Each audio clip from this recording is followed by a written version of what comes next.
Hey everybody, it's Sean, and welcome to the Wisdom Workshop Presents episode 6, which is day 4 of Writing the Good Life, Tools of the Trade, Self-Study. This is Tools of the Trade for self-study. So the big concept here is that we can profitably study ourselves and our experience to better see where we can grow and where we might be going. So again, 3 types of people this workshop and this series is for. 1, people who are in transition of many different kinds. 2, people who are into growth of different kinds and along different vectors, and people who are making creative projects of different kinds. Again, these concepts apply to all 3 of those in interesting ways. So we're just going to go over them and let your imagination run with them. The Bug Book is an idea from Jim Collins, author of the incredible From Good to Great. I should have had it here as a prop. It's a nice bright red book. He studied what made businesses go from good to great. And one of the ideas that so that's a fantastic book on business. But from an interview with him on Tim Ferriss, he described this bug book. I think this is actually on the Knowledge Project with Shane Parrish. On the Knowledge Project podcast with Jim Collins, he discusses his practice of a bug book, which is like studying yourself like you were a bug. So you would have like a field journal where I would note the dates, and then on those dates, I would make notes of things that I found peculiar or interesting with this specimen named Sean, or at least that's what all of the others of his species call him, and what he calls himself. Get what I'm saying? So I become an insect, an object of study. I then use my notebook to note or find somewhat of a process of charting, counting, figuring out what I want to pay attention to. For Jim Collins, as a self-employed professor and researcher, recent hero of mine, he studies each day in terms of he has a spreadsheet of every day that measures the number of creative hours he spends. And he used to have a system where he measured administrative duties, hours spent on administration, hours spent on teaching, and hours spent on research, which is a traditional breakdown of the responsibilities of a professor. That evolved into just creative work and then the quality of his day. So throughout all this, he would give his days a +2, +1, 0, -1, or -2. At the end of the day, he would chart. Let's see, part of his bug book, part of his method of self-study was to see what he did on a daily basis, how much time he spent doing those things, and then he would chart at the end of the day, +2 to -2. Then he could organize his days and make it into a form of study. Point being, if you like spreadsheets and numbers and science and counting things and measuring things, the Bug Book might be for you.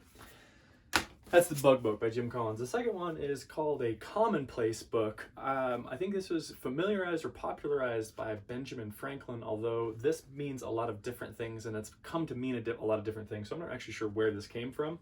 This is more of what I like to do, which is just noting things that stand out to you. So quotations, passages, ideas that you notice that when you see them, you're like, oh, that's interesting for some reason. I'm going to put them down in my little book. So I put prayers, aphorisms, and quotes in mine.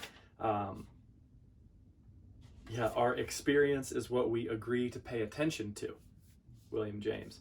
A problem well stated is a problem half solved. John Dewey. Oh, see, that reminds me of the idea of really clearly articulating what our frustrations are so that we can figure out more clearly how to overcome them. Argue for your limitations and you'll get them. Richard Bach. Creativity is intelligence having fun. Einstein. Oh, I like that one. So be patient. Indeed, the promise of God is truth, from the Quran 30:60. Amazing. If architecture is music frozen in time, then music is architecture moving in time. Music is architecture moving in time. That one's one of mine. I bought for a long time and I suffered for what I purchased. This is Michael Gervais. I bought the idea that I needed to do more in order to be more. And that model is broken. Being flipped on its head. I need to be more first, not do more. Be more what? Be more present, be more grounded, be more creative, be more authentic, be more, and let the doing come from that. So taken together, these are scattered along different days, but looking at them, life is now in session. Are you present? From B. Copeland. We have two choices. We can make a living or we can design a life. Jim Rohn. From a Facebook comment that Adam Mackey threw on my Facebook the other day. The time you enjoy wasting was not wasted. John Lennon. So this is an example of a commonplace book. Things that stand out to you that you can return back to, that give you an insight about what it is that you care about. This is kind of passions and science. The last one before we go is a sense of a daily design. And this is also for, particularly if you're into growth or the more personal growth model. This is from Hugh Jackman's Life Coach, which is a great interview on Tim Ferriss, where he describes what he does for his daily design.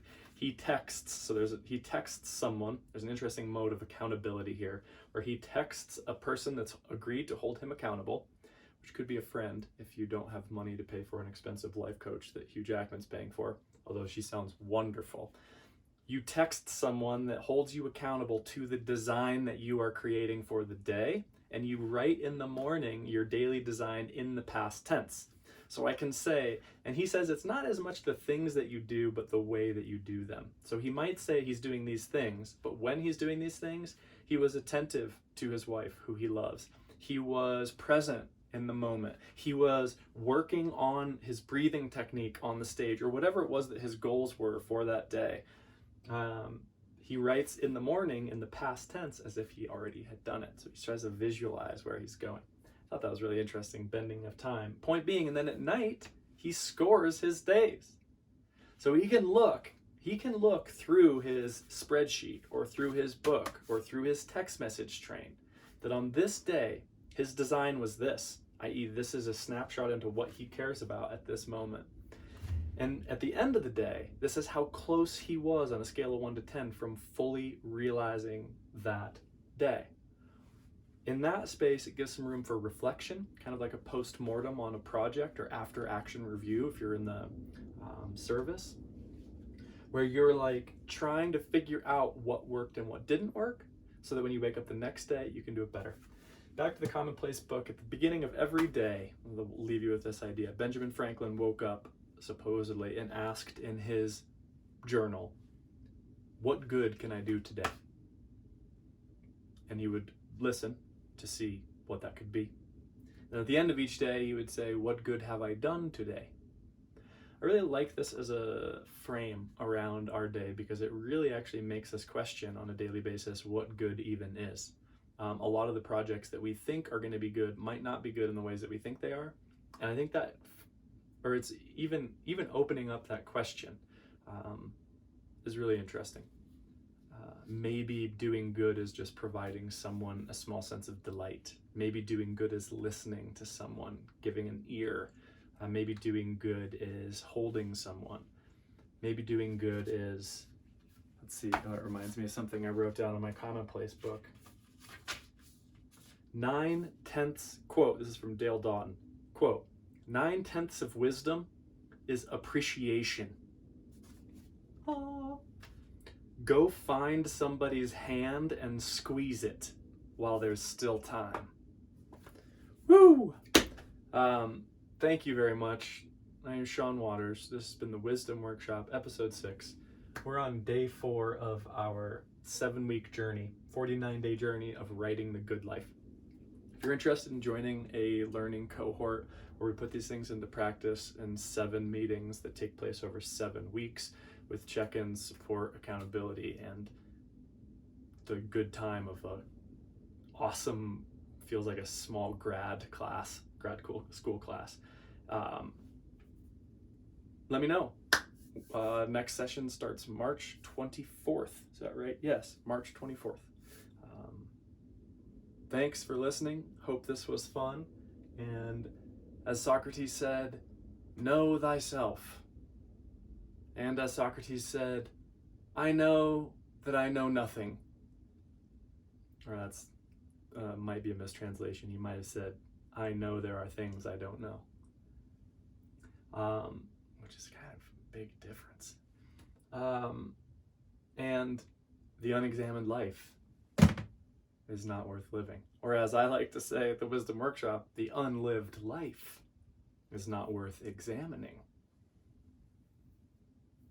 All right, ladies and gentlemen, thank you for being here till the end. I hope this helps. Happy whatever the day of the week is it for you. And till next time, this is Sean. Next time, we are actually going to dive into more of what success looks like. So we're going to actually extend the idea of self-study into the hidden scorecard, which is an idea from Jim Loehr about how to really get our true north, where we're going, more calibrated. Thanks. We'll see you next time. Let me know what helped. Bye-bye.